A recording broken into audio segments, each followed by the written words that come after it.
በጣም ማወቅ ያለብን ነገር ከዚህ አባታችን ከዚህ አምላካችን ጋር ያለን የተጣበቀ ግንኙነት ነው እድገታችንን በጣም የሚወስድ። ባይናው እናንተ ልደርሱበት የሚገባ መንፈሳዊ ማቹሪቲ አለ ብዬ የምገምተው ነገር ነበር። በጌታ ነኝ ብለህ በጌታ ያልሆነ ሰው ፕራክቲስ የሚያደርገውን ነገር ከሆነ የምታደርገው ባገለገሏቸው አገልጋዮች ጀርባ መታከክና መንጠልጠል ነበረች። አንዳንድ ጊዜ አገልጋይ ነው ቡድንተኝነትን ክሬት የሚያደርገው። በእግዚአብሔር ቃል ያልተደገፈ ኤኒ ፕራክቲስ ልምምድና አስተምህሮ አንድ ቀን በጌታ ፊት ቀርቦ ያዋርዳሉ።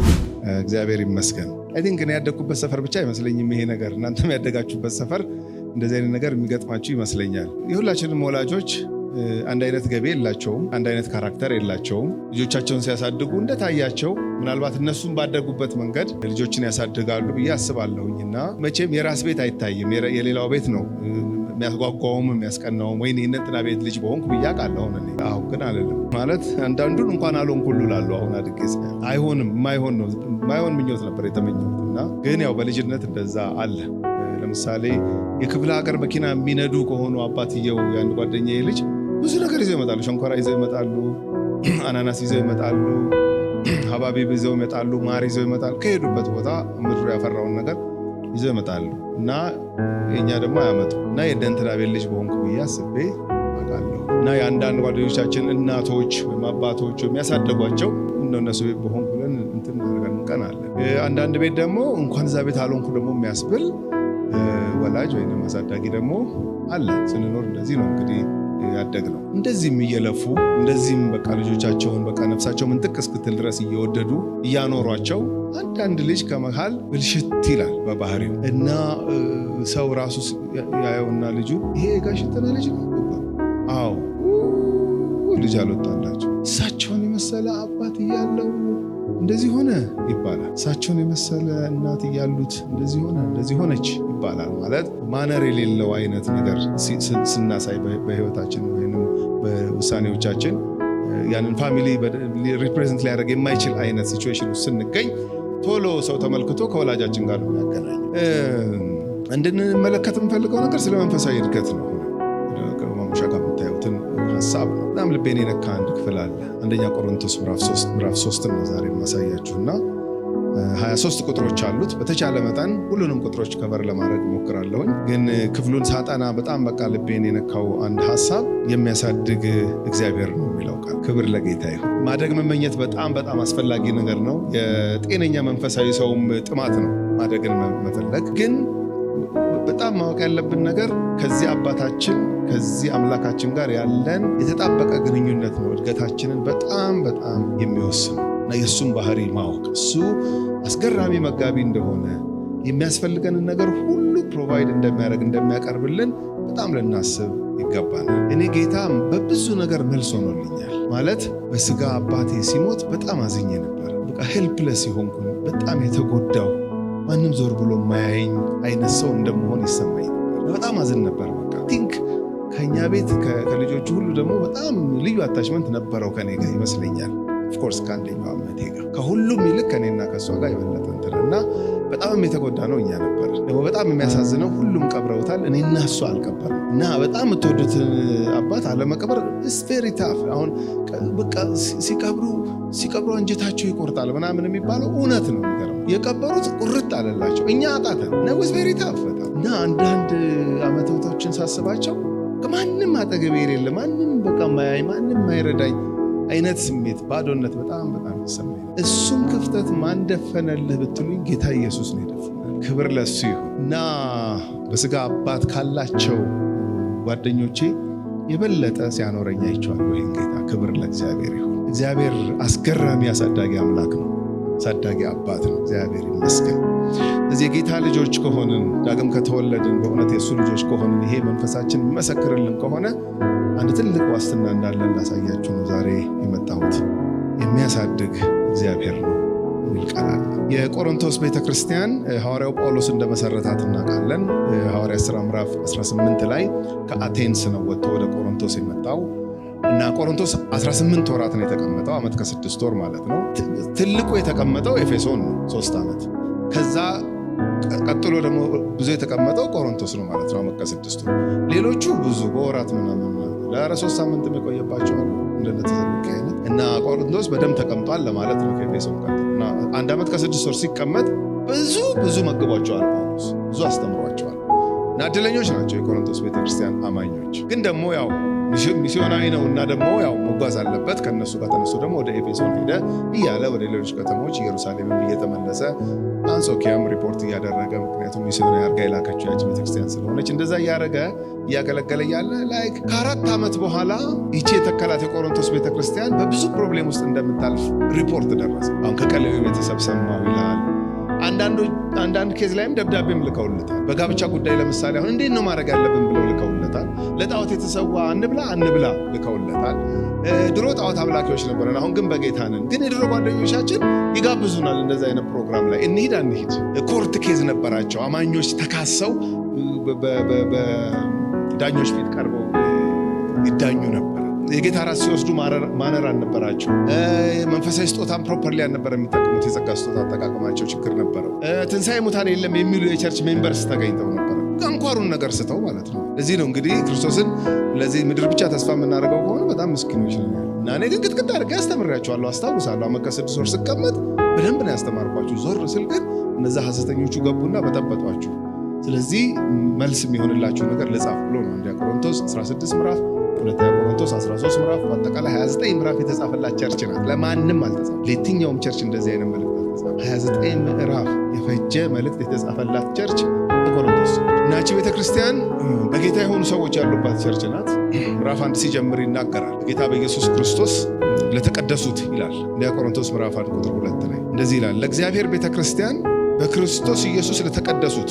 በቃ በጌታ ናቸው እነዚህ ሰዎች፣ ምንም ዳውት የለውም። ጳውሎስ 1 ዓመት ከ6 ወር ሲቀመጥ በደንብ ፍሬ እንዳፈራ ሰዎች ዳግም እንደተወለዱ በደንብ ያውቃል። እንደውም እየተንጠባጠበ አንዳንድ እያለ ነበረ ሰው የመጣው ራሱ። መጀመሪያ አቂላና ጵርስቅላ ከጣሊያን መጡ፣ እነሱ በጌታ ናቸው። ከዛ ሲላስና ጢሞቴዎስ ከቤሪያ መጡ፣ እነሱም በጌታ ናቸው፣ አገልጋዮች ናቸው። ከዛ ዮስጦስ የሚባል አንድ የምኩራብ አጠገብ ያለ ሰው እየዳነ ከነ ፋሚሊው። ኦኬ ከዛ ቀርስጶስ የሚባል ሰውዬ ከነ ፋሚሊው ዳነ። እንደዚህ እየተንጠባጠበ እያለ ነው እንግዲህ ሰዎች የዳኑት እና ስለዚህ 1 ዓመት ከ6 ወር ተቀምጦ ወደ ሌላ አገልግሎት ሲሄድ በጌታ የሆኑ በደም ዳግም የተወለዱ የቤተክርስቲያን አባላት አስቀምጦ ትቶ ነው የሄደው አገልግሎት። ስለዚህ አሁን ደብዳቤ ሲጽፍላቸው መዳናቸውን ተጠራጥሮ አይደለም የሚጽፍላቸው። ይሄ ሁሉ ሜስ እያለ ማለት ነው እንግዲህ 29 ምዕራፍ የተጻፈላት ቸርች በጣም ብዙ ኬዝ ነው ትሪት የተደረገው በመልእክቱ ውስጥ። በዚህ ሁሉ ውስጥ እያለፉ ግን በጌታ ስለመሆናቸው ምንም ጥርጥር የለውም። ጳውሎስ በክርስቶስ ኢየሱስ ለተቀደሱት፣ ለጌታ የተለዩ በክርስቶስ ከማመናቸው የተነሳ ጌታ ለራሱ ቀድሷቸዋል፣ ለይቷቸዋል። ይሄን አውቃለሁ። ለተቀደሱት የእነርሱና የእኛ ጌታ የሆነውን የጌታችንን የኢየሱስ ክርስቶስን ስም በየስፍራው ከሚጠሩት ሁሉ ጋር ቅዱሳን ለመሆን ለተጠሩት። አያችሁ፣ በኢየሱስ ክርስቶስ በማመን ተቀድሰዋል። በዕለት ተዕለት ኑሯቸው ደግሞ በመንፈስ ቅዱስ አማካኝነት ዕለት ዕለት ይቀደሳል። ክርስቶስ ቀድሷቸዋል። መንፈስ ቅዱስ ደግሞ በዕለት ተዕለት ኑሯቸው ይቀድሳቸዋል። ቅዱሳን ነን እኛ። ይህስ ቅዱሳን ነው። በጌታ በማመን ተለይተን። መቀደስ ማለት ለእግዚአብሔር መለየት ማለት። ቀድሶናል፣ በክርስቶስ ለራሱ ቀድሶናል፣ ለይቶናል እግዚአብሔር። ከዛስ በመንፈስ ቅዱስ ኃይል ዕለት ዕለት እንደገና ለራሱ ምን ያደርገናል? ይቀድሰናል። የክርስቶስም ስራ ቀድሶናል፣ የመንፈስ ቅዱስም ስራ ዕለት ዕለት ይቀድሰናል። እና ለእነዚህ ለአማኞች ነው ደብዳቤ የሚጽፍላቸው እና ምዕራፍ 1 ላይ የሚያነሳቸው ፖይንቶች አሉ። በተለይ ከመከፋፈላቸው ጋር የተያያዘ ልክ አይደላችሁም ይላቸዋል። የከሌ ነኝ እንደምትሉ ሰምቻለሁ። this is totally wrong። እንደዚህ የሚባል ነገር የለም። የጳውሎስ ነኝ የሚለውንም እንኳን አልማረው። እኔ የጳውሎስ ነኝ የሚል ግሩፕ እንድትፈጥሩ አላስተማርኳችሁ። ከየት መጣችሁ ነው የጳውሎስ ነኝ? ኢቭን የክርስቶስ ነኝ የሚለውንም እንኳን ተችቶታል። ታዲያ ሰው የክርስቶስ ነው እንጂ ታዲያ የማን ሊሆን ነው ልንል እንችላለን። አሁን ስናነብ ላንብብላችሁ ከፈለጋችሁ እንደዚህ ይላል፣ ወንድሞቼ ሆይ በመካከላችሁ ክርክር እንዳለ ቁጥር 11 ምዕራፍ 1 ቁጥር 11 ክርክር እንዳለ ስለ እናንተ የቀሎዌ ቤተሰቦች አስታውቀውኛልና ይህንም እላለሁ፣ እያንዳንዳችሁ እኔ የጳውሎስ ነኝ፣ እኔ የአጵሎስ ነኝ፣ እኔ ግን የኬፋ ነኝ፣ እኔስ የክርስቶስ ነኝ ትላላችሁ። ቢያንስ 4 ቡድን አለ። የአጵሎስ ነኝ የሚል አለ፣ የኬፋ ነኝ የሚል አለ፣ የጳውሎስ ነኝ የሚል አለ፣ የክርስቶስ ነኝ የሚል አለ። ሶስቱ እሺ ሰው ላይ ነው የተንጠለጠሉት። እሺ ሶስቱን ኤክስ እናርጋቸው። የክርስቶስ ነኝ የሚለው ምን አጠፋ ልንል እንችላለን። የክርስቶስ ነኝ ብሎ ግን ሌሎችን ኤክስክሉድ ስለሚያደርግ እንዲህ አይነት የክርስቶስ ነኝ የለም። ዝም ብሎ ባዶ ፕራይድ ነው ማለት ነው። የክርስቶስ ነኝ አንተ ገደል ገብተሃል፣ አንተም ገደል የኬፋም ምናምን እያሉ ያብጠለጥሏቸዋል ማለት ነው። እና እንደዚህ የሚባል ነገር የለም። ክርስቶስ ተከፍሏል እንዴ እያለ ይህን ሲያነሳ ነው የቆየው። ከዛ ምዕራፍ 2 ላይ ለመንፈሳዊ ሰው መንፈሳዊ ነገር ይገባዋል፣ ለፍጥረታዊ ሰው ግን ይሄ ነገር አይገባውም ብሎ ሰው ፍጥረታዊም ደግሞ መንፈሳዊም እንደሆነ 2 ጎራ እንዳለ ሲናገር ቆየ። ምዕራፍ 3 ላይ ይመጣና እንደዚህ ይላል፣ እኔም ወንድሞች ሆይ ማለት በጌታ የሆናችሁ ሆይ ማለት ነው። ጾታን አይደለም ይሄ የሚወክለው ታውቃላችሁ።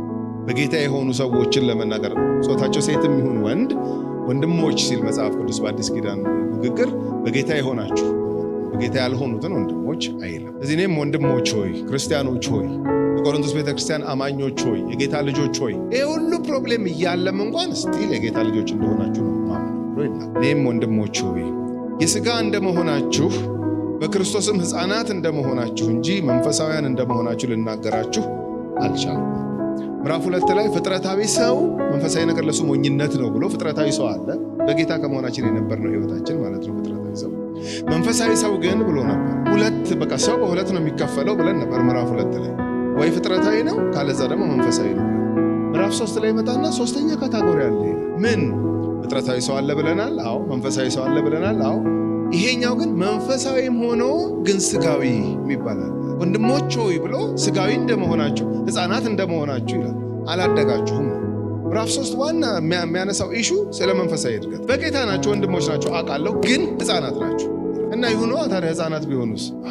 ሰው ማደግ አለ። እስቲ ከኛ ልጅ የወለደ ሰው ልጁ ሁሌ በዓመት እዛው ቢሆን የማይደነግጥ ማለት ልጅ ወለድኩ ኑ ገንፎ ብሉ ብለን ጠርተን አብልተን ልደቱ ነው ብለን ጠርተን አብልተን በየዓመቱ ሲመጡ እንደዛው ከሆነ ሌላ ልደት አንጠራም። ሰው ይህን አናሳይም። ለሰው ክው ነው የምንለው። ምናልባት ባይወለድ ይሻል ነበር ምናምን እስክንል ድረስ በጣም ነው የምንሸማቀው እድገት ካላሳየም። እነዚህ ሰዎች በጌታ ናቸው፣ ግን እንደሚገባ አላደጉም። እዚህ ጳውሎስ ዋና መጋቢያቸው እንደመሆኑ መጠን ትልቅ ኮንሰርናል። አሁን ይህን ደብዳቤ ለእናንተ መጽሐፍ ስጀምር ይላል እንደ በሰለ ሰው አይደለም ምጽፍለት። 4 ዓመት ነው ከተለያየን ከኔ ጋር። በ4 ዓመት ውስጥ እንግዲህ ካለኝ ኤክስፒሪየንስ ኤፌሶንን ቸርች 3 ዓመት አገልግያለሁ፣ ፊልጵስዩስን አገልግያለሁ፣ ተሰሎንቄን አገልግያለሁ፣ በገላትያ ቤተክርስቲያናት አገልግያለሁ፣ የተለያየ ቦታ ሄጃለሁ። ባይናው እናንተ ልደርሱበት የሚገባ መንፈሳዊ ማቹሪቲ አለ ብዬ የምገምተው ነገር ነበር። ሪፖርቱ ሲደርሰኝና በዚህ ጉዳይ እንዴት እናርግ ብላችሁ የላካችሁ ደብዳቤ ሲደርሰኝ ግን አንድ ድምዳሜ ላይ ደርሻለሁ። ምን አላደጉም እነዚህ ልጆች ብያለሁ። ስለዚህ ጠንካራ ምግብ ወይንም ጠንካራ ትምህርት ለእናንተ ለማንሳት እና ለመጻፍ አልችልም እና እንደ ሕፃናት ነው ትሪት ማድረጋችሁ ማለት ነው። እኔም ወንድሞች ሆይ የሥጋ እንደመሆናችሁ። ስለዚህ ፍጥረታዊ ሰው አለ፣ መንፈሳዊ ሰው አለ። ግን መንፈሳዊም ሆኖ ደግሞ ስጋዊ ነገር የሚያደላ ማለት ነው። በጌታ ነው ግን ገላትያ ምዕራፍ 5 ላይ ያሉት የሥጋ ሥራ የሚባሉት የሚበዙበት ሰው ማለት አሉበት። በቃ በዕለት ተዕለት ላይፉ አሁን ነቅናት እነ ክርክር ምናምን በቃ አንገቱ ላይ እንጠልጥሏቸዋል። ይሄ ማቹር አላል ግን በጌታ ነው። መርሳት የሌለብን ነገር አንዱ ነገር በጌታ ነው። ግን ይሄ ይታገለዋል። በደንብ ማቹር ስላላደረገ መንፈሳዊውን ዓለም በደንብ እየቃኘ ስላልሆነ በደንብ ጤናማ መንፈሳዊ ምግብ ካለመመገቡ የተነሳ ማቹር አላደረገም እንጂ መወለድ ተወልዷል። ልጅ ነው ግን ማደግ አልቻለም። ስለዚህ እንዲያድጉ የሚፈልግ ጌታ መንፈስ ቅዱስ በጳውሎስ በኩል አልፎ ያሉበትን ሌቭል መጀመሪያ እንዲያውቁና ከዛ እንዴት መውጣት እንደሚችሉ አሳዳጊያቸው ማን እንደሆነ መጠቆም ነው የአንደኛ ቆሮንቶስ ምዕራፍ 3 ዋና ቲም። ስለዚህ የሥጋ እንደመሆናችሁ በክርስቶስም ሕፃናት በክርስቶስ ናችሁ ግን ሕፃናት እንደዛ እንደመሆናችሁ እንጂ መንፈሳውያን እንደመሆናችሁ ልናገራችሁ አልቻልኩም። ቸገር ብሎኛል ይላል። አሁን በአካል በመጣና እናንተ መካከል ብኖር እንደው አንድ ባንድ እንኳን እያዋራ ያላችሁበትን ሌቭል ተረድቼ ምናምን የሆነ መፍትሄ አመጣ ነበር። ይሄ በደብዳቤ ነው። አሁን ደብዳቤው ሲደርሳችሁ ደግሞ በጣም እንዳደነግጡና እንዳትበረግጉም ደግሞ እፈራለሁ። ስለዚህ በጣም ጠንከር ያለ ነገር እንዳልጽፍ ይችሉታል ብዬ እሰጋለሁ። ይሄ አንድም የእውነተኛ እረኛ ካራክተር መሆኑንም ነው የምንመለከት። ወይም እውነተኛ ወላጅ አሁን ሞግዚት ያልወለደችውን ልጅ ብላ ልጠቀጠቅ ትችላለች። አፉ ውስጥ የማያኝ ከሆኑ ሁሉ ብላ ምን እንትን ይላል። ከጠዋት እስከ ማታ እዚህ ካንተ ጋር እያልኩ የወለደች ግን እንደዚህ አታረግ። ኖ የአብራኳ ክፋይ ነው። በጣም ተጠንቅቃ በጣም ተረጋግታ አውጣው ትፋው እንደውም ካቃተው ራሱ አምጣው ተቀብላ። ለምን ወላጅ ናት። ሞግዚት እንደዚህ ላይ ያደረግ ይችላል። ሞግዚት ሁሉ ክፉ ነው ማለት አይደለም። ግን የእናትነት ያክል ግን ኮንሰርን ለልጁ ላይኖራት ይችላል። ስለዚህ አልቻልኩኝም። በቃ ጠንካራ መንፈሳዊ ነገር ለእናንተ መናገር አልቻልኩኝም። ቁጥር 2 ገና ጽኑ መብል ለመብላት አትችሉም። ጽኑ መብል ማለት ጠንካራ ምግብ ማለት። አሁን የሕፃን ልጅ ምግብ ምንድን ነው? ወተት ነው። አርሊ ስቴጅ ላይ ወተት ነው በቃ የሚጠጣው። ቁርሱም ወተት ነው፣ ምሳውም ወተት ነው፣ ማታም ወተት ነው በቃ የሚጠጣው። ለምን? ወተት አያስቸግርም፣ ወተት ይፈጫል። እስቲ አሁን ከዚህ ውስጥ አንተ በእናትህ ማታ የጠጣው ወተት አልፈጭ ብሎ ይሄው ቁጭ ብሏል የሚል ቁጭ አይልም። ቁጩ ነው ይሄ በቃ እንደዚህ ካልክ ራሱ ውሸት ነው ማለት። ወተት ሽው ነው የሚለው ወዲያው ነው የሚፈጨው፣ አይቆይም። እነ ስጋ ምናምን ግን በጣም አስቸጋሪዎች ናቸው። ስለዚህ ለእናንተ አሁን ጽኑ መብል ለመብላት አትችሉም ነበርና ወተት ጋትኳችሁ። ያኔም እናንተ ጋር ስቆይ በቃ የወተት አይነት ነገር ነበር እናንተን ፊል ሳደርጋችሁ ይሄ ነበር እና አትችሉም፣ ለመብላት አትችሉም፣ ወተት ጋትኳችሁ። ገና ስጋውያን ናችሁና ለሁለተኛ ጊዜ ይሄ ቃል የስጋ እንደመሆናችሁ አለ። አሁን ደግሞ ስጋውያን ናችሁና እስካሁን ድረስ ገና አትችሉም። አሁን ይሄን ደብዳቤ በምጽፍበት ጊዜ እንኳን ራሱ መንፈሳዊ ላይ ብላችሁ ገና እንደሆነ ነው የማውቀው። በምን አወቀ? ምልክቶች በመንፈሳዊ ሕይወት የማደግም ያለማደግም ምልክቶች በደንብ ያስታውቃሉ። አሻሚ ነገር አይደለም። ይሄ ምልክቱን ሲናገር ተመልከቱ። ቁጥር 3 ላይ ቅናትና ክርክር ስለሚገኝባችሁ ስጋውያን መሆናችሁ አይደላችሁም? አንድ ክርስቲያን በሕይወቱ እየደጋገመ ቅናት ካስቸገረው አላደገም።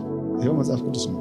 ኖ ወንድም አብርሃም ኖ እኔ በሌላ ነገር ደህና ነኝ፣ እንደው እቺ ቅናት ነች እንጂ ብታስቸግረኝ በሌላው እኮ ደህና ነኝ የምትሉ እንኳን ካላችሁ እምል እንኳን ከሆነ መጽሐፍ ቅዱስ አላደግም አለ መካከላችሁ። ሰምቻለሁ፣ መረጃ ደርሶኛል። ደግሞ በመንፈሳዊ ሕይወት በደንብ ማቹር ስላላደረጋችሁ ይሄን አታልፉትም። አውቃለሁ፣ ቅናት አለ መካከላችሁ ማለት የእናንተ ያልሆነን ነገር ሰው ላይ ስታዩ ምነው ይሄን የኔ በሆነ ብላችሁ መመኘት፣ እሷ የመጀመሪያ ስቴፕ ናት። ከዛ ከእጁ ለማስጣል መሞከር፣ የራስ ለማድረግ ደግሞም ክርክር አለ መካከላችሁ። አሁን ገላትያ ምዕራፍ 5 ቁጥር 20 ላይ የሥጋ ሥራ ተብሎ የተገለጠው ገብቶ ሁለቱም ቅናትም አለ ክርክር። እዚህ በገላትያ መልእክቱም ላይ አንስቶታል። ይሄ የሥጋ ሥራ የሥጋ ፍሬ ነው ብሎ አንስቶታል። እዚህ አሁንም እነዚህ ሰዎች በጌታ ናቸው ግን ስጋውያን ናቸው። መካከላቸው እንደዚህ አይነት ነገር ስላለ እዚህ አንድ ሰው በመንፈሳዊ ሕይወቱ እየበሰለ ሲመጣ እነዚህ ነገሮች እየለቀቁት ይሄዱ። እንዴት ሰው ቅናት እንዴት ሰውን ሊለቀው ይችላል ካላችሁ፣ ቅናት እኮ እግዚአብሔርን ተስፋ ያለማድረግ ምልክት ነው እኮ። የእግዚአብሔር ለእኔ ይሰጠኛል ብሎ ያሰበ ሰው ለምን ይቀናል? ሌላው ሰው ባለ ተውቁት። ሌላው ነገር መንፈሳዊ ስጦታ እንኳን የጸጋ ስጦታ እንኳን እግዚአብሔር የጸጋ ስጦታ ለአንድ ሰው ሰጥቶ ስትመለከቱ በቃ ግብግብ ብላችሁ ተናዳችሁ በቃ ተቃጥላችሁ በቃ እንዴት ለሱ ማለት እኮ ይሄ ስለ እግዚአብሔር ያለን ቴዎሎጂ የተጣመመ መሆኑን ነው የሚያሳየው። በቃ ለሱ የሰጠ ለእኔም ደግሞ እንደ ፈቃዱ ምን ሊያደርግ ይችላል? ሊሰጠኝ ይችላል። ደግሞ ለአካሉ የተሰጠ ስጦታ ነው። አካሉን ለማነጽ ነው። ፐርሰናል እንትንም አይደለም። ምን ችግር አለው ታዲያ? ለአካሉ ነው፣ መታነጽ ነው፣ አብሮ መጠቀም ነው፣ አብሮ መገልገል ነው ብሎ ማሰብ የሚችልበት ሌቭል ውስጥ የሚገባው አንድ ሰው ማቹር ሲያደርግ፣ የሚቀና ሰው ሁሉ የኔ ካልሆነ ብሎ ያስቸግራል። በቃ ያስቸግራል። ደስተኛ አይደለም። ሌላው ባለው ነገር በፍጹም ደስተኛ አይደለም። እኔ እንጃ እንግዲህ አሁንም እኛ ሰፈር ልወስዳችሁ ነው። የእኛ ሰፈር ጉደኛ ነው። ብዙ ታሪክ ስላለ እኛ ሰፈር ያው በግድ ወስዳችሁ። ትንሽ የህፃን ልጅ ነበረች። ይጠሯታል፣ ቤት ሚቱ ይሏታል። አቤት ፍቅር እንዴት ያረጋል ቅናትስ ያረጋል ትላለች። የት እንዳየችው አላውቅም። እንግዲህ አስለምደዋት ነው ማለት ነው። አሁን ሳስበው ግን ኤግዛክትሊ እንደዛ ነው የሚያደርገው። ቅናት ነው የሚያደርገው። ምናልባት በአካል ሲል ላታዩት ትችላላችሁ፣ ላታዩኝ ትችላላችሁ። ቤቱ ገብቶ ግን ይላል፣ ሰው ይቃጠላል፣ ያደዳል፣ ይበሳጫል፣ ይከፋል። ለምን ይላል። ለምን ለኔ ያልተሰጠኝም፣ ለምን ለኔ ያልሆነ ይላል። በመካከላችሁ ይሄ እንዳለ ሰምቻለሁ። ስለዚህ አላደጋችሁ። ይሄን ማወቅ አለ። ዲስከሬጅ ላደረጋቸው ነው ይሄን መልእክት የሚጽፈው። በፍጹም አይደለም። ግን ያሉበትን ሌቭል ግን ሜንሽን ማድረግ አለበት፣ ችግራቸውን እንዲያውቁት ማለት ነው። አንድ ሰው በሽታው ምን እንደሆነ ካልታወቀ ወደ መድኃኒት አይኬድም። ስለዚህ መድኃኒት አለው ይሄ ክፍል። ግን መድኃኒቱን ሪኮሜንድ ከማድረጉ በፊት ግን በሽታውን በደንብ ያሳያል። እና በመካከላችሁ ቅናትና ክርክር ስለሚገኝ ስጋውያን መሆናችሁ አይደላችሁም? ምንም ስጋዊ ሰው እኮ ነው እንደዚህ የሚሆነው። ታቆም ይላቸው። አይ ኖ ጳውሎስ እንደዛ ከመሆን ሌላ ምንም ስም አይሰጥም። ስጋውያን እንደ ሰው ልማደስ አትመላለሱ። ምን ማለት ነው? በቃ ዓለማዊ ሰው ያለው ቫሊዩ ሲስተም ማለት እኮ ነው። ኧረ ምንድን ነው ዲፍረንሱ ታዲያ? በጌታ ነኝ ብለህ በጌታ ያልሆነ ሰው ፕራክቲስ የሚያደርገውን ነገር ከሆነ የምታደርገው ምን ታዲያ? ይሄ እኮ ሰው ብቻ መሆናችሁ አይደለም? እንደ ሰው ልማደስ አትመላለሱ።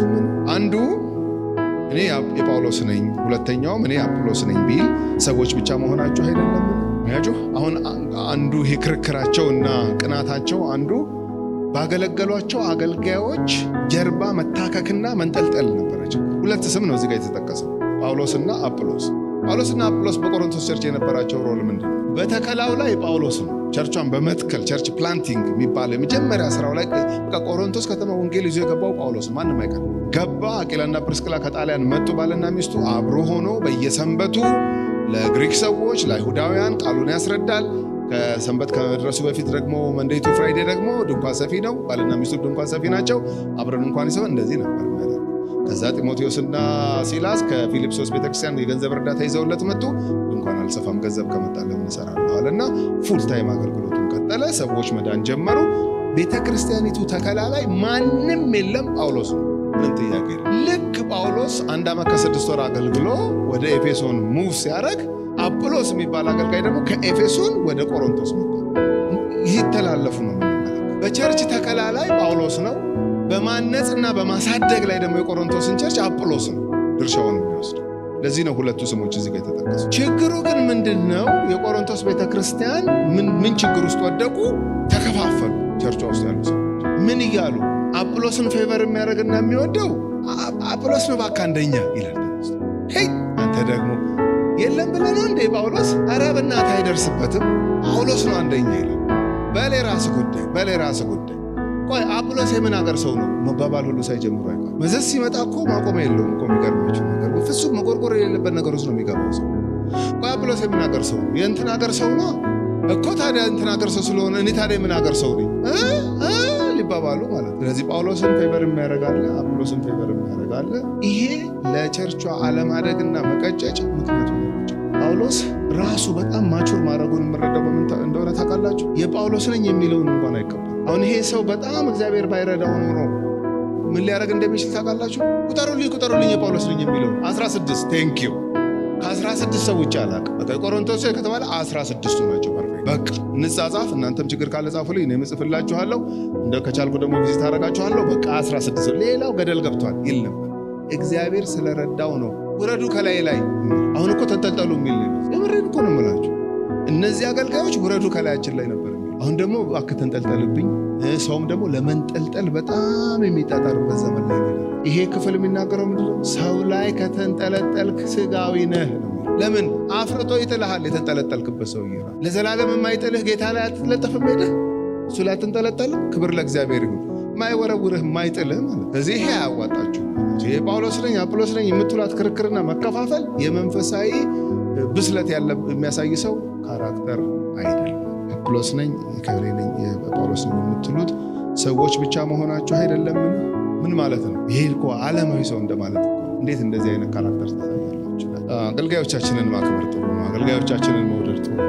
አት ኤክስፔንስ ኦፍ ጥላቻ፣ ሌላውን በመጥላት ከሆነ ግን አፕሪሼት የምናደርገውና የምናደንቀው አንዱን አገልጋይ ይሄ በኋላ ጣጣ ያመጣል። አሮ ነው። እግዚአብሔር መንፈስ በዚህ ሰዓት የሚናገረን ሰዎች ካለን ሌሰናችንን መውሰድ አለ። ምን እያለን ነው? ሰውን ማድነቅ ጥሩ ነው። ሰውን አፕሪሼት ማድረግ ጥሩ ነው። ግን ሌላውን ጠልተን ከሆነ ሌላውን አይረባም ብለን ከሆነ ግን እሱ ከፍተኛ ዲቪዥን ያመጣል ቸርች ውስጥ። ይሄ ልክ አይደለም አላቸው። ቀጠለ ቁጥር 5 ከፈለጋችሁ አጵሎስ ማን እንደሆነ ላስረዳችሁ፣ በእግዚአብሔር መንግስት ስራ ውስጥ ጳውሎስም ማን እንደሆነ ላስረዳችኋልና። እንግዲህ አጵሎስ እንግዲህ ምንድን ነው? ይሄን ያክል እናንተ በቃ አጵሎስ ያላችሁት አጵሎስ በእግዚአብሔር መንግስት ውስጥ ማን እንደሆነ እስቲ ላስረዳችሁ። አጵሎስ እንግዲህ ምንድን ነው? ጳውሎስስ ምንድን ነው? ራሱ ጸሐፊው ማለት ነው። እኔ ምንድን ነኝ? በዚህ ቤተክርስቲያን አገልግሎት ላይ በእነርሱ እጅ ያመናችሁ አገልጋዮች ናቸው። አለቀ። ከጌታ ዘንድ እናንተን እንዲያገለግሉ የተላኩላችሁ የተሰጧችሁ ስጦታዎቻችሁ ናቸው እንጂ አገልጋዮች ናቸው እንጂ ከዛ በላይ አይደሉም። እነዚህ ሰዎች መለኮት አይደሉም። እነዚህ ሰዎች አገልጋዮች ናቸው። ለእያንዳንዳቸውም ጌታ እንደሰጣቸው ያገለግላሉ።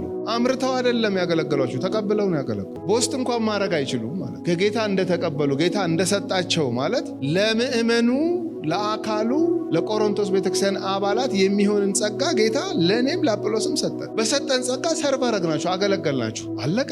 ከዚህ አልፋችሁ ሌላ ታሪክ ውስጥ መግባት የለባችሁ። ተቀብለን የሰጠን ሰዎች እኛ ፖስት ያላረግነውን እኛ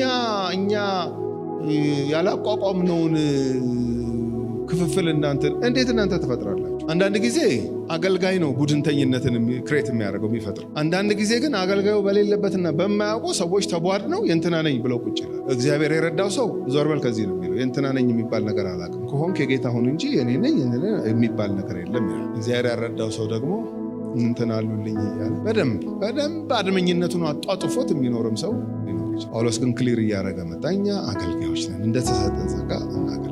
እኔ ተከልኩ አለ። ምን ቸርቹ ኢዝራኤል እኔ ተከል፣ አጵሎስም አጠጣ። ልክ አሁን ይሄ እንደ አትክልት ቁጠሩት። በመትከል ገና ዘሩንና ፍሬውን አምጥቼ በመትከል እኔ ተከልኩት። አሁን ይሄ እዚህ ጋር እንግዲህ የተተከለ ነገር ነው አይደለም? እኔ አርቲፊሻል ነው ስለሚያምታታ አይደለም፣ ተተክሎ እንደዚህ እኔ ተከልኩ። ከዛስ እያደገ ደግሞ ሲመጣ አጵሎስ ደግሞ መጣና አጠጣው ውሃ። ከዛስ ይኸው እንደምታዩት እያደገ መጣን። ሁለታችንም እንደተሰጠን ድርሻ ሰራን። ማደግ ያለበት ነገር እያደገ መጣ። እኔ ተከልኩ፣ አጵሎስ አጠጣ። ነገር ግን እግዚአብሔር ያሳድግ ነበር። ክብር ለጌታ ይሁን። እኛን እንደ መሳሪያ ተጠቅሞብናል እግዚአብሔር። አዎ ይሄንን አልክድም። ግን እኛም ራሱ እናንተ ላይ ኢንቨስት እንድናደርግና የተሰጠንን ጸጋ እንድናወጣ የረዳ ማን ነው? እሱ ነው። የጸጋው ባለቤት ማን ነው? እሱ ነው። እናንተስ በንብረትነት የማን ናችሁ? የጌታ ናችሁ፣ የእኛ አይደላችሁ። ተሰቅሎ ያዳናችሁ አጵሎስም አይደለም እኔም አይደለም። ተሰቅሎ ያዳናችሁ ጌታ ነው። እሱን ነው የሰበክንላችሁ። ስለዚህ ይሄ ተሰቅሎ ያዳናችሁ ጌታ በማደጋችሁም ላይ ትልቅ ድርሻ ያለው ማን ነው? እሱ ነው። እኔ ተከልኩ፣ አጵሎስ አጠጣ። የሚያሳድግ ግን ማን ነው? መንፈሳዊ እድገትን መጠማት፣ መራብ የጤነኛ መንፈሳዊ ሰው ምልክት ነው። ግን በጣም እርግጠኛ ሆኑና እችን ይዛችሁልኝ ሂዱ ዛሬ። የሚያሳድግ እግዚአብሔር ማሳደጊያ መንገዶች አሉት። አዎ አገልጋዮችን እግዚአብሔር ይሰጠናል። አዎ ግን አልቲሜትሊ ዳግም የተወለደውን ልጁን የሚያሳድግ እግዚአብሔር ብቻ። ክብር ለጌታ። እንግዲህ ልጆች ጎርምሰው ሲበላሹ የጋሽ እንትና ልጅ ሆኖ ነው እንደዚህ የተበላሸው አይደለም የሚባለው ሰፈራችን። የትዬ እንትና ልጅ ሆኖ ነው። እንግዲህ እንከን ያለባቸው ሾርቴጅ ያለባቸው ወላጆች እንኳን ይህን ያህል ተደንቀው እሳቸው ምን ጎሎበት ምን አቶ እሳቸውን መሰላባት እያለው ከተባለ አስቡት። የኔና የናንተ አምላክ እግዚአብሔር ሁሉ በሁሉ የምንም እጥረት የለበት። ስለዚህ በማደጋችን ጉዳይ አንሳቀቅም። ለምን? እሱ አሳዳጊያችን። እኔ ዛሬ ምሽት እዚህ የተገኘ ሰው ሁሉ ደስ እያለ አንተ አባቴ ነህ፣ አሳዳጊ ነህ፣ ተስፋ አደርግሃለሁ ብሎ ከወጣ እኔ አትርፌያለሁ። በቃ ክብር ለእግዚአብሔር። እግዚአብሔር ያሳድግ ነበር። እንግዲያስ የሚያሳድግ እግዚአብሔር እንጂ የሚተክል ቢሆን ወይም የሚያጠጣ ቢሆን አንዳች አይደለም። ሰው በራሱ ላይ እንዴት እንደዚህ ይናገራል? እኔ አንዳች አይደለሁም። በጣም እኮ የለፋ ሰው ነው። ዓመት ከ6 ወር የስ በጌታ ጸጋ ነው። እኔ አይደለሁም። ጸጋውን የደከመው እኔ አይደለሁም። የፈለገ ብለፋ፣ የፈለገ ባስተምራችሁ፣ የፈለገ ብጸልይላችሁ፣ የፈለገ ስለ እናንተ በቃ ትልቅ ሸክም ኖሮኝ እናንተ እንድታድጉ በዚህ ብገባ በዚህ ቦታ ብወርድ ምን ብል የሚያሳድግ እግዚአብሔር። የእግዚአብሔር ልጆች የሚያሳድገኝ እግዚአብሔር ነው ብለው ሲያምኑ የቱ ጋር እንደሚያሳድጋቸው በማወቅ እዛ ሰፈር አይጠፉ። ይሄ ደግሞ ሌላ አመፅ እንዳያመጣ ስለምፈራ በቃ ወንድም አብርሃምም ዛሬ በቃ ተናግሯል። የሚያሳድግ እግዚአብሔር ነው ብሏል። በቃ እንዴትም አድርጎ ያሳድገኛል የሚል የስህተት ትምህርት ደግሞ ይዛችሁ እንዳትሄዱ። በየት ነው የሚያሳድገን? እንዴት አድርጎ ነው? ምግብ ቤት ሰፈር ነው ያለው። ልጆቻችን ወተት እንሰጣቸዋለን። ከዛ ጠንካራ ምግብ መብላት ሲጀምሩልን ደግሞ ጠንካራ ምግብ እንሰጣቸዋለን። እያልን ነው እንግዲህ እያደጉ የሚሄዱ እና ምግብ አቅራቢ እኛ ነን ስለወለድናቸው። ምሳሌ አንዳንድ ጊዜ አሁን ልጅ ከወለደ በኋላ አላሳደግም ምናምን ሲል በህግ በምናምን ተደርጎ ማን ሊያበላልን ነው ታዲያ? የወለድከውን ልጅ አሳድግ ይባል። ምግብ መግዣ አንጣ ማለት ነው እንግዲህ። እኛ እንኳን በምድር እንግዲህ የወለድነው ልጅ እንዲያድግ ተዋጠን ተሯሩጠን ምን ብለን አምጥተን ፊድ የምናደርግ ከሆነ በእውነት ቃል አስቦ ወለደን አይደለም የሚለው መጽሐፍ ቅዱስ። በቃ እግዚአብሔር የወለደውን ያሳድጋል። ክብር ለጌታ ይሁን። በእውነት በቃ አንሳቀቅም። ኧረ እግዚአብሔር ያሳድጋል። እኛ እንደ ልጅ እሱ እንደ አባት ሆኖ ያለን ግንኙነት የተጠበቀ ከሆነ ኧረ በደንብ ያሳድጋል ጌታ። ክብር ለሱ ይሁን። የሚያሳድግ እግዚአብሔር እንጂ የሚተክል ቢሆን ወይም የሚያጠጣ ቢሆን አንዳች አይደለም። የሚተክልና የሚያጠጣ አንድ ናቸው። ነገር ግን እያንዳንዱ እንደ ራሱ ድካም መጠን የራሱን ደሞዝ ይቀበላል። ይሄ ደሞዝ የሚባለው ሽልማት ነው። መጨረሻ ላይ እያንዳንዱ አገልጋይ ባገለገለው አገልግሎት ከጌታ ዘንድ ሽልማት አለው። ስለዚህ ያንን ደሞዝ ይቀበላል። የእግዚአብሔር እርሻ ናችሁ፣ ባለቤቱ እግዚአብሔር ነው። አስቡት። አሁን ትልቅ እርሻ ያለው አንድ የእርሻ ባለቤትና ሀብታም ብታዩ እንትን እኮ ከእንትን እስከ እንትን እኮ ያለው እርሻ የጋሽ እንትና ነው። ኧረ እባክህ! አዎ ቀላል ሰው አይደሉም። እሳቸው እርሻ እና እርሻው ተዘርቶበት አድጎ ተኮትኩቶ አረሙ ታርሞ ፍሬ አፍርቶ በደንብ ተንዠርግጎ ጤፉ፣ በቆሎ፣ እንትኑ፣ ብራው፣ ብርቱካኑ ሁሉ ነገር በቃ አፍርቶ ፍሬው መጥቶ ሲታይና ሲበላ ሲሸጥ ትርፍ ሲያመጣ ምናምን ማንን ነው ሰው የሚያደንቀው? የእርሻውን ባለቤት። አንተ ሰው እየዋዛ አይደለም። አሁንም ጳውሎስ ምን ይላል? እናንተ የእግዚአብሔር እርሻ ናችሁ፣ ባለቤት አላችሁ። የእርሻ ባለቤት ደግሞ ያውቅበታል እንዴት አድርጎ እንደሚያርስ፣ እንዴት አድርጎ እንደሚኮተኩት፣ እንዴት አድርጎ ፍሬያማ እንደሚያደርጉ ያንን ቦታ እና እናንተ የእግዚአብሔር እርሻ ናችሁ። ከዛ ደግሞ የእግዚአብሔር ሕንፃ ናቸው ይላል። ሕንፃ የሚገነባ ነገር እየተገነባ እየጨመረበት አለቀ ሕንፃው ይባልና እንትና ሕንፃ ይባል። አሁን እናንተ ልክ እንደ ሕንፃ ቢቆጠር በባለቤትነት ክሌም ማድረግ የሚችለው እግዚአብሔር። አንተ የእግዚአብሔር ሕንፃ ናችሁ፣ ከእርሱ ጋር አብረን የምንሰራ ነንና። የሚያጠጣ ቢሆን የሚተክል ቢሆን ምንም አይደሉም አለና። ይሄ ምንም አይደሉም ስላችሁ ግን በእግዚአብሔር እርሻ ውስጥ በእግዚአብሔር ሕንፃ ውስጥ ግን ምንም ፓርት የላቸውም ሳይሆን ፓርት ግን አለ። ምን አብረን የምንሰራ ነው። ምን ማለት ነው? የአክሲዮን ሼር እግዚአብሔር አስገብቶናል። አክሲዮን ሲሸጡ ባለ አክሲዮኖቹ ማስታወቂያ አላቸው። ይሄ አክሲዮን ይሄን ያክል ሰው አለው የገዛው፣ ይሄው በዚህ ዓመት ይሄ ነው ትርፉ፣ በዚህ ዓመት ይሄ ነው ትርፉ፣ ትርፉን ተከፋፍለናል፣ በሚቀጥለው ዓመት ደግሞ አትራፊ ነው፣ ስለዚህ ትገዛላችሁ ብሎ ማስታወቂያ ይነግሩናል። አክሲዮን፣ ባንክ፣ ኢንሹራንስ፣ የሌላም አክሲዮን እንትን ሽያጭ ይሻላል። ሰው አክሲዮን ሲገዛ ዝም ብሎ አይገዛም። አትራፊነቱ ነው። ባለፈው ዓመት ስንት ሰጣችሁ ለባለ አክሲዮኖቻችሁ? 30%። እንትን እኮ 40 ነው የሰጠው፣ እኛ ደግሞ 30 ነው የሰጠው። አይ ባለ 40 ጋር ሄዳል። ለአቅም አክሲዮን አልደረስም። አክሲዮን አለ እንግዲህ አክሲዮን ይሸጣል። አብረን የምንሰራነን ሲል ጳውሎስ ፓርትነር ነን ከእግዚአብሔር ጋር ማለት በጣም አትራፊ እርሻ ስለሆነ ማለት ነው። ክብር ለእግዚአብሔር። ከጌታ ጋር የሚሰራ ሰው አትራፊ ነው። የሚገርመው አገልጋይ በእግዚአብሔር መንግስት ውስጥ ሲያገለግል በጣም አትራፊ ነው። በጣም ለምን? የእርሻው ባለቤት እግዚአብሔር ሰው፣ የህንፃው ባለቤት እግዚአብሔር ሰው። እኛ አብረን የምንሰራ አንዳንድ ጊዜ እግዚአብሔር እንድናገለግል ሲፈልገንና እንደ ውድ ልባችን እንዳሰስ ሲያደርገው እንዲህ ልከስር እንላለን። ኧረ አትከስር። ከጌታ ጋር አገልግሎ ማክሰር የለም። ክብር ለእግዚአብሔር። ትልቅ ትርፍ ነው ያለው የእግዚአብሔር ፓርትነር መሆን። እንግዲህ አሁን አንዳንድ ሰው በቢዝነስ ምነው የእንትና ፓርትነር በሆን ምነው ባስጠጋኝ፣ አንተ በየዓመቱ እኮ ያትመዋል የሚያከተርፈው ትርፍ መሰለህ ምናምን ብሎ ይጓጓል፣ ይመኛል፣ እንመኛለን። እንግዲህ ጳውሎስ ይሄ ገብቶታል። እኛ ከጌታ ጋር አብረን የምንሰራ ሰራተኞች፣ ፓርትነሮች፣ ሼር ሆልደሮች ነው። ስለዚህ መጨረሻ ላይ በለፋነው ልፋት ባገለገልነው አገልግሎት ልክ ሽልማት ይሰጠናል። ይህንን ድሪም እያደረግን ነው የምናገለግለው እንጂ ሌላ በእናንተ ላይ ሌላ ምንም ኦቶሪቲ የለም።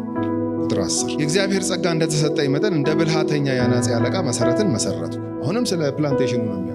ስመጣ ወደ ቆሮንቶስ ከተማ ስመጣ ጎበዝ የአናጺ አለቃ ካፖ የሆነ ሰው መሰረት ላይ በጣም እንዴት እንትን እንደሚያደርግ ያውቃል። ምናልባት እኔ አሁን በጣም መሀይም ነኝ ከዚህ ከምህንድስና ጋር በተያያዘ ግን ቤት ሲሰራ ምናምን ዝም ብሎ ትራዲሽናል በሆነ መንገድ ሲሰራ አንዳንድ ቃላቶች ሲናገሩ ሰምቻለሁ። እነዚህ የሚሰሩት ገመድ ይወጥሩና እዛ ጋር ያዘው ይላል፣ እዛ ጋር ያዘው ስኳድራ ይላል።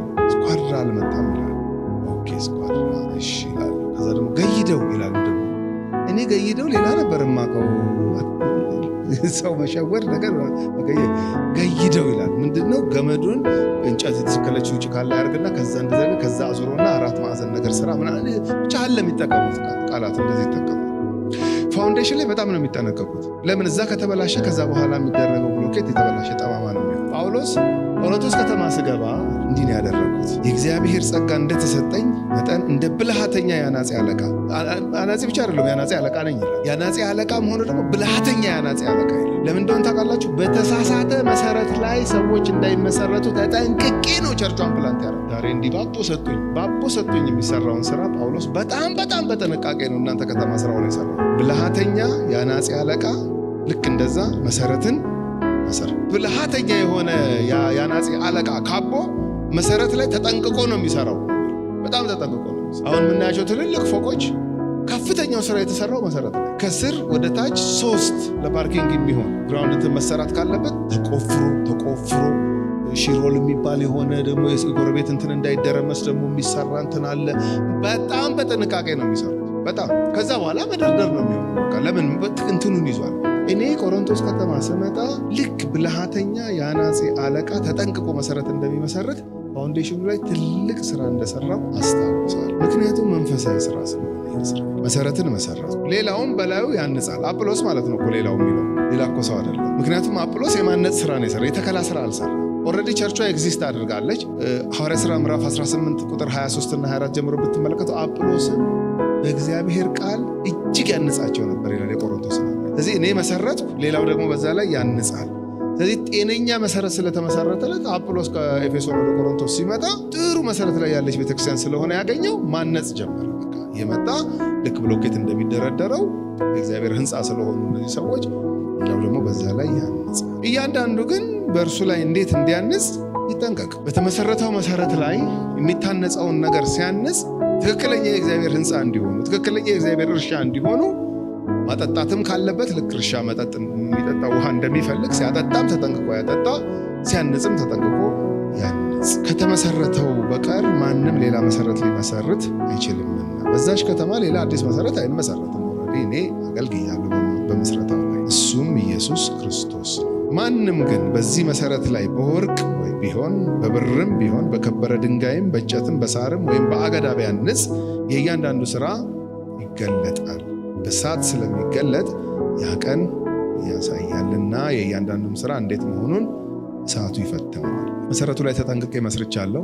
እሱም መሰረት ክርስቶስ ነው። ሌላ ነገር አላስተማርኳችሁም ይላል። እዚህ አንደኛ ቆሮንቶስ ምዕራፍ 2 ቁጥር 1 ጀምሮ ስትመለከቱ ወደ እናንተ ስመጣ በሰዎች ፍልስፍናና የጥበብ ቃል ላይ እንዳትመሰረቱ ተጠንቅቄ ነው ክርስቶስን የሰበኩል። እንደውም ክርስቶስ እንደተሰቀለ ብቻ ከዚህ ውጪ ሌላ ነገር እንዳላቆርጬ ነበር። ያ ቃል እኮ ማዕት ነገር በመልእክቱም እኮ አይተናል። ማዕት ነገር እንደሚያውቅ የትንሣኤ ሙታን ጉዳይ አንስቶላቸዋል። ለጣዖት የተሰዋ ይበላል አይበላም፣ የጌታ እራትን ሲበሉ ሲወስዱ እንዴት ማነር እንዲኖራቸው፣ መንፈሳዊ ስጦታ እንዴት ኤክሰርሳይዝ ማዕት ነገር ነው የጻፈው። ያ ቃል ግን ምን እያለ ነው?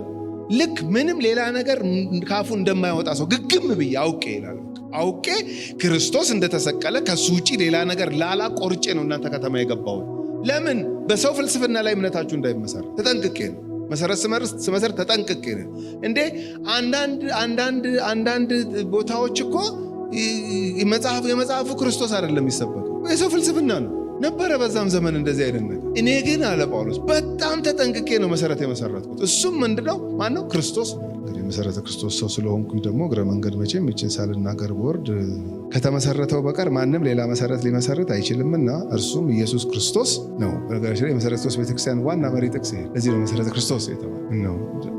ደስ አላላቸው ማለት ሚስዮናውያኑ መጡና ወደ ኢትዮጵያውያኑ ሊያስተላልፉ ሲሉ ሊደርሺፑን ማን ትባልች ህብረት ሲባል ብዙ ስሞች መጡ። ከስሞቹ መካከል ግን የጸደቀው መሰረተ ክርስቶስ የሚለው ጌታ መጣችሁ ሲባል ይሄው አንደኛ ቆሮንቶስ ምዕራፍ 3 ቁጥር 12 ያለው ቃል ነው። ጳውሎስ ያለውን አስተውቀ መሰረቱ ክርስቶስ እሱ ላይ ነው መሰረቱ። ስለዚህ እሱ ላይ የተመሰረተ ሰው በላዩ ላይ የሚታነጸው ነገር በጣም በጥንቃቄ መሆን አለበት ነው። በተለይ ለአገልጋዮች ነው ይሄንን የሚናገረው። 3 በእሳት ውስጥ ካለፉ በኋላ ማንነታቸውን የሚያገኙ እቃዎች አሉ እዚህ ጋር። 3 ደግሞ በእሳት ውስጥ ሲያልፉ ማንነታቸውን የሚያጡ እቃዎች አሉ። ቤት ሲሰራ ወይም ቤት ሲታነጽ በእነዚህ ነገሮች ነው የሚሰራው። ምን? በወርቅ። ለምሳሌ ሰለሞን የሰራው ቤተ መቅደስ በጣም ብዙ ወርቅ ፈሶበታል። በወርቅ በብር በከበረ ድንጋይ አሁንም ድረስ ይሰራል። በከበረ ድንጋይ ቤት ይሰራል። ምናልባት በብርና በወርቅ አይሰራም ለስፔሻል እንትን ካልሆነ በስተቀር ለሰው መኖሪያ ያን ያክል እንደዚህ ላይሰራ ይችላል። እንግዲህ ክብት ያለም ሊሰራ ይችላል። አረብ ሀገር ሊኖር ይችላል። አረብ ጉደኛ ነው የማይሰራው ነገር። በወርቅ በብር በከበረ ድንጋይ ይልና በእንጨት በሳር ወይም በአገዳ በዚህም ይሰራል። በነገራችን ላይ ገጠር ውስጥ ይሰራል። አሁን በሳር ይሰራል፣ በአገዳ ይሰራል። ይሄ አሁን ሸንበቆ ምናምን የማሽላ እንትን ምናምን ከላይ ምናምን እንደ ጎጆ ቤቱ ጣራ ላይ ምናምን እንደ ግድግዳ ይጠቀሙበታል። ቃያ ማቴሪያል የሌለበት ቦታ ማለት ነው። ሳርም ከላይ የሚከደነው ነው። እንጨት ኦፍኮርስ በእንጨት አሁንም ድረስ ቤት ይሰራል። እዚህም ውስጥ እንጨት ይኖራል። የለም እንዴት ሄድ ይሄ እንጨት ነው አለ ማለት አሁንም ድረስ አለ ለማለት። ግን የሚገርማቸው ነገር ወርቅ ብርና የከበረ ድንጋይ በእሳት ውስጥ ካለፉ በኋላ ነው ስማቸውን የሚያገኙ። እንጨት ሳርና አገዳ ደግሞ እሳት አይወዱ። እሳት ድራሻቸውን ነው የሚያጠፋ። አሁን ጳውሎስ የሚለው እንደሆነ ታውቃላችሁ? እኔ ተከልኩ አጵሎስ አጠጣ። እንግዲህ ከዚህም በኋላ ሌላ አገልጋይ መምጣቱ አይቀርም ቆሮንቶስ ቸርች ውስጥ። ሜክ ሹር በምን እያነጽክ እንዳለ። ለምን መጨረሻ በእሳት ነው የሚፈተነው ይላል። ምኑ? የጌታ ቀን በእሳት ነው የሚፈትነው ነገር ማለት። አሁን እነዚህ ሰዎች በጌታ የሆኑ ሰዎች እንደገና ለፍርድ ይቀርባሉ። ካገለገሉት አገልግሎት አንጻር ያስ እያንዳንዱ ለፍርድ ይቀርባል በጌታ። የሳልቬሽን ጉዳይ አይደለም፣ የመዳን ጉዳይ አይደለም። የዳኑ አማኞች ያገለገሉ አገልጋዮች ራሱ ጳውሎስ በጌታ ፍርድ ፊት ይቀርባል። አጵሎስም እንደዛው ይቀርባል። ስለዚህ በክርስቶስ ቤተክርስቲያን ላይ የመሰረቱት መሰረት ያነጹት ማነጽ እሳቱ ነው የሚለየው ይላል። ልክ እሳት ሳርን አገዳንና እንጨትን በልቶ ኮንሱም እንደሚያደርገው የእግዚአብሔርም ቅድስናና የእግዚአብሔር ፕሬዘንስ ኮንሱም ያደርገዋል። የእግዚአብሔር ባልሆነ ነገር የተሰራን ስራ ማለት ነው። ምንድነው እሱ? የእግዚአብሔር ያልሆነ ትምህርት ማለት። ልክ እነዚህ እሳት የማይችሉ ማቴሪያሎች እንደሚያዋርዱ እሳት ሲመጣ በእግዚአብሔር መንፈስ ያልተመራ በእግዚአብሔር ቃል ያልተደገፈ ኤኒ ፕራክቲስ ልምምድና አስተምህሮ አንድ ቀን በጌታ ፊት ቀርቦ ያዋርዳሉ። እሳቱ ይገልጠዋል። ስለዚህ እነዚህ ነገሮች እያንዳንዱ ስራ ይገለጣል። እያንዳንዱ ስራ ማለት ስለሚያንጹ ስለሚያገለግሉ አገልጋዮች ነው። ምናልባት እዚህ ውስጥ አይ እኔ በጌታ ነኝ፣ በጌታ መዳኔን አውቃለሁ፣ ከዛ ውጭ ስላለው ነገር በእሳት ውስጥ ይለፍ በውሃ ውስጥ ይለፍ በምን ውስጥ ይለፍ ኬርስ አንባባልም። መቼም የእግዚአብሔር ቃል መርጠን አናጠና። ይሄ ስለ መንፈሳዊ እድገት የሚናገር ክፍል ስለሆነ የሚያገለግልም ሰው ሲሪየስሊ ማገልገል እንዳለበት ያሳያል። እንዴትም አድርገነው ኖረን ብናልፍ እስ ኦኬ የሚባል አይነት ህይወት አይደለም ያሰጠን። ግን ልብ አድርጎ አሁንም ይሄ ሰውዬ ከመዳኑ ጋር በተያያዘ ግን ጳውሎስ ጥያቄ የለውም። እሱ ሴኪውርድ ነው የሚለው ምን ይሄ በእሳት ስለሚገለጥ ያ ቀን ያሳያል። ያ ቀን የጌታ መምጫ ቀን ነው፣ የጌታ የፍርድ ቀን ነው። የእያንዳንዱም ስራ እንዴት መሆኑን እሳቱ ይፈትናል። ማንም በእርሱ ላይ ያነጻው ስራ ቢጸናለት ደሞዙን ይቀበላል። ሽልማት ማለት ነው። ከመዳን አልፎ የሚሰጥ ሽልማት ማለት ነው። ልባር ደሞዙን ይቀበላል። የሰራው ስራ ያልፍለት ይጸናል። የማንም ስራ የተቃጠለበት ቢሆን ይጎዳበታል፣ የድካሙን ዋጋ አያገኝም ማለት ነው። ለፍቶ ምንም ሽልማት የለውም ማለት ነው። መጎዳት ማለት እሱ ነው። ይጎዳበታል። እርሱ ራሱ ግን ይድናል፣ ነገር ግን በእሳት እንደሚድን ይሆናል። መዳኑን ይድናል ግን በእሳት እንደሚድን ይድናል ማለት አንዳንድ ሰው ከባድ ነገር ደርሶበት እንዴትም አድርጎ አምልጦ ወጥቶ ስታገኙት አንተ ተረፍክ፣ ሰው ሁሉ ሲያልቅ አንተ ተረፍክ። እንዴት ተረፍክ? በምጥና በጭንቅ ቧጥጬ ይላችሁ። ኧረ ዋናው መትረፍ ነው። መትረፍስ ተረፍኩ፣ ግን መትረፍ አይበለው እንዴት ከባድ ነበር ብሎ እንደ ማውራት አይነት ይድናል ማለት። ከባድ አይነት መዳን ይድናል። በእሳት እንደሚድን በስንት ጣርና ምጥ ዳንኩኝ እንደማለት አይነት ይድናል ማለት። ያ እሳቱ ያ የፍርዱ ቀን ከባድ ነው የሚሆንበት ማለት ለሰጠው ሰርቪስ ነው። ልብ አድርጉ። ይሄ የዘላለም ሕይወት ከማግኘት አንጻር ያዋጣው ነገር ታይቶ ሚዛን ላይ ተቀምጦ ነው። ፍጹም እንደዛ እሱ በክርስቶስ ኢየሱስ የመስቀል ሥራ ከማመኑ የተነሳ ያገኘው ሳልቬሽን አለ። ግን ሼምፉል ነው። የዛን ቀን በእሳት ውስጥ ሲያልፍ ሰዎች ሲሸለሙ የእሱ በቃ ሼም ያለበት አይነት ከእሳት ተርፎ እንደ መዳን አይነት ነገር ይድናል። አንድ ጊዜ ግራጁዌት ስኩል ልንማር ተመዘገብንና ኢንትራንስ ኤግዛም ነበረ። ተፈተንን። የተወሰነው አለፍን፣ የተወሰኑት አላለፉ እና በጣም ደነገጥን። ያልፋሉ ያልናቸው ናቸው እንደሚያላለፉትና እንዴት ነው አሰራሩ ግን በጣም የሚገርም ነው። ወይ ድጋሚ ፈትኑ ምናምን አለ። ከዛ ሲጠየቅ ድጋሚ እንፈትናለን አለ። ፈተኑ። ድጋሚ ሲፈተኑ አንደኛው በጣም ፈርቷል። በጣም በቃ በአሁኑ ከወደቁ ጉድ ነው ብሎ በጣም ፈርቷል እና እንዴት ያጣራ ማለፍ አለማለፍ። ከዛ እዛ ፈተና ውጤት የሚለጥፈውን ሰው እኔ በአካልም አልሄድም በጣም ነው የምፈራው፣ በስልክ ልጠይቃልና ደወለለት። እስቲ አንተ አዋራው አለኝ። አንተ ለምን አታዋራው? በእናትህ እኔ ተጨንቄያለሁ፣ አንተ አዋራው አለኝ። ኦኬ ደወለ። ሄሎ ሰላም ነው እንዴ? ከሌኒ እንትና ሁለተኛ ተፈትኖ ነበር። አዎ አለፈ እንዴ ሲሉ በእሳት እንደሚድን አልፏል። ለጥቂት ነው በቃ ለጥቂት ለአንድ ነጥብ ነው ያለፈው። እንደሱ አይነት የጭንቅ ይሆናል ማለት ነው። ስለዚህ እግዚአብሔር በሰጠን እድልና በሰጠን ጸጋ ስናገለግል እንደዛ አይነት ቀን ከፊት እንዳለ በማሰብ ጤናማ ትምህርት ጤናማ ነገር እና ለምን ያሳፍራል? የመጨረሻው 16 የእግዚአብሔር ቤተ መቅደስ እንደሆናችሁ የእግዚአብሔር መንፈስ እንዲኖርባችሁ አታውቁምን? የእግዚአብሔር እርሻ፣ የእግዚአብሔር ሕንፃ፣ የእግዚአብሔር ቤተ መቅደስ ምን ማለት ነው? የሰው አይደላችሁም። እግዚአብሔር ይመስገን።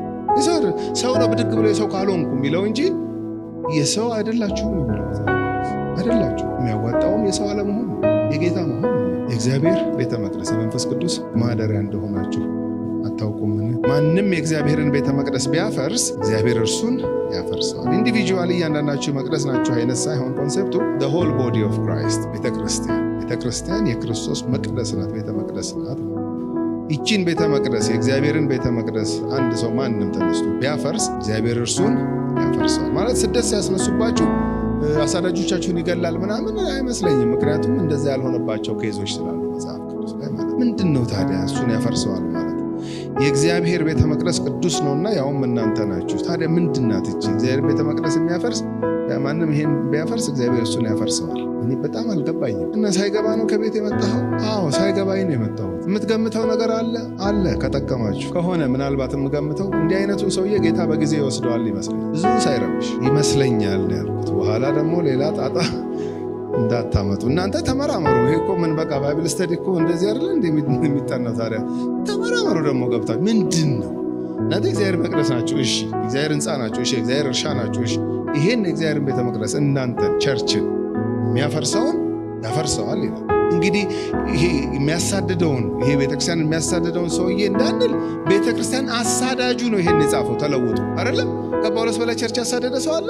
ታዲያ ክልትዋ አድርጎታል? አላረገው። ቤተክርስቲያን አፍራሽን በጸጋው ቤተክርስቲያን ተካይ አላደረገም ጌታ አድርጓል። እሱ ሰውዬ ነው ይሄንን የሚጽፈው። ምንድነው ታዲያ ቤተ መቅደስ እግዚአብሔር ቤተ መቅደስ የሚያፈርስ እሱን ያፈርሰዋል? እኔ አልገባኝ። ምክንያቱም ከላይ ያወራው ጤናማ ትምህርት ባለማስተማር ገለባ የሆነ ነገር በህንፃው ላይ እንትን በማድረግ በኋላ እሳት ሲመጣ ወርቅና ብሩ የከበረው ድንጋይ ሲተርፍ እነ አገዳና እነ እንጨት እነ ሳር እንደሚቃጠሉ ብሎ ሲናገር የቆየውና አሁንም እዚህ ጋር ያፈርሰዋል ሲል እንዳይቃጠላል አይነት ነው ሊገናኝ የሚችለው ፖይንት ምንድን ነው? አሮን ነው አርሊ ወስደዋል። ግን ትንሽ ሴንስ ሰጥቶኛል። መጨረሻዎቹን ቁጥሮች ላንሳና ልጨርስ። ማንም ራሱን አያታልል። ከእናንተ ማንም በዚህች ዓለም ጥበበኛ የሆነ ቢመስለው ጥበበኛ ይሆን ዘንድ ሞኝ ይሁን። ይህ እንግዲህ እግዚአብሔር አሰራር ነው። እግዚአብሔር ጥበብ ለፍጥረታዊ ሰው ሞኝነት ነው፣ ለስብከትም ሞኝነት ነው። ግን እግዚአብሔር በስብከት ሞኝነት የሚያምኑትን ሊያድን እግዚአብሔር ፈቃድ ሆኗል። የዚች ዓለም ጥበብ በእግዚአብሔር ፊት ሞኝነት ነው። እሱ ጥበበኞችን በተንኮላቸው የሚይዝ ደግሞም ጌታ የጥበበኞችን ሐሳብ ከንቱ እንደሆነ ያውቃል ተብሎ ተጽፏል። ስለዚህ ማንም በሰው አይመካ። የአንድ ሰው ደቀ መዝሙር አትሁኑ ማለት የጌታ ናችሁ። በቃ ምን የመሰለ ጌታ አላችሁ። ምን የመሰለ አባት እያላት እንዴት ዘልዛላ ሆነች እንደሚባለው እኮ ነገር። ምን የመሰለ እናት እያላት ምንድን ነው ምን አጣችና እንደሚባለው ምን የመሰለ አምላክ እያለህ፣ ምን የመሰለ አባት እያለህ ለምንድን ነው የማታደርገው? ለምንድን ነው የምትንከራተት? ለምንድን ነው የምትሰቃየው? እግዚአብሔርን የመሰለ አባት እያለሽ፣ እግዚአብሔርን የመሰለ አምላክ እያለ ክብር ለጌታ ይሁን። በእውነት እኔ ቅድም እንዳልኳችሁ አባቴ ሲሞትብኝ በጣም በቃ የመጨረሻ ይመስለኝ፣ መጨረሻ ግን አልሆነም። እግዚአብሔር አባት ይሆናል፣ እግዚአብሔር ያሳድጋል። ስለዚህ ማንም በሰው አይመካ። የአንድ ሰው ደቀ መዝሙር አትሁኑ። የአጵሎስ ነኝ፣ የኬፋ ነኝ፣ የጳውሎስ ነኝ።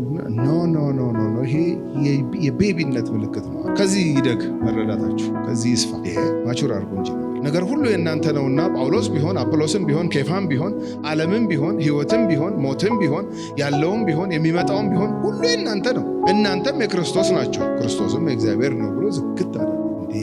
አትውረዱ ወደታች። ሁሉ የእናንተ ነው። ጳውሎስ የእናንተ ነው፣ አጵሎስ የእናንተ ነው፣ ኬፋ የእናንተ ነው። ይሄ ሁሉ ተሰብስቦ ደግሞ የክርስቶስ ነው።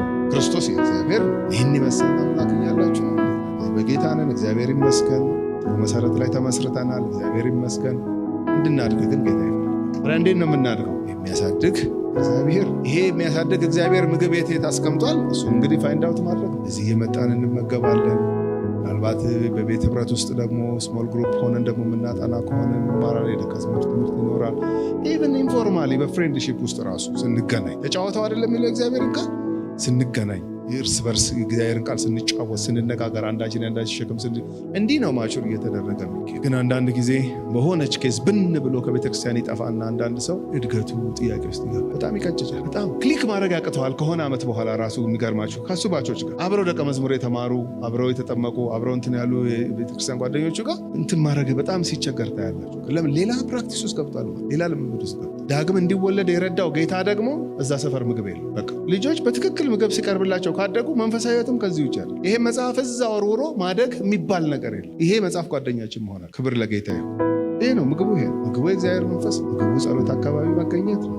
ምግቡ በህብረት ውስጥ እግዚአብሔር ያዘጋጀውን ማዕድ መቋደስ ነው። አለበለዚያ መንፈሳዊ እድገት በፍጹም አይሆንም። እና አንዳንድ ጊዜ በቤተክርስቲያኑ ስንመለከት 5 ዓመቱ ነው ግን በደንብ እየበሰለ ያለ ሰው፣ አንዳንድ ሰው 30 ዓመቱ ነው ጥሬ ለምን አይበላም? አባቱ ምግብ አጥቶ ነው አይደለም። አባቱ ምግብ ያላስቀመጠበት ሰፈር ስለሚያስፈልግ። ታዲያ ጳውሎስ መልእክት ምንድን ነው? ዋናው ፐርፖዝ የሚያሳድግ እግዚአብሔር ነው። ፖዘቲቭ ነው። የአንደኛ ቆሮንቶስ ምዕራፍ 3 እንትኑ ሜሴጁ ዲስከሬጅ ማድረግ አይደለም።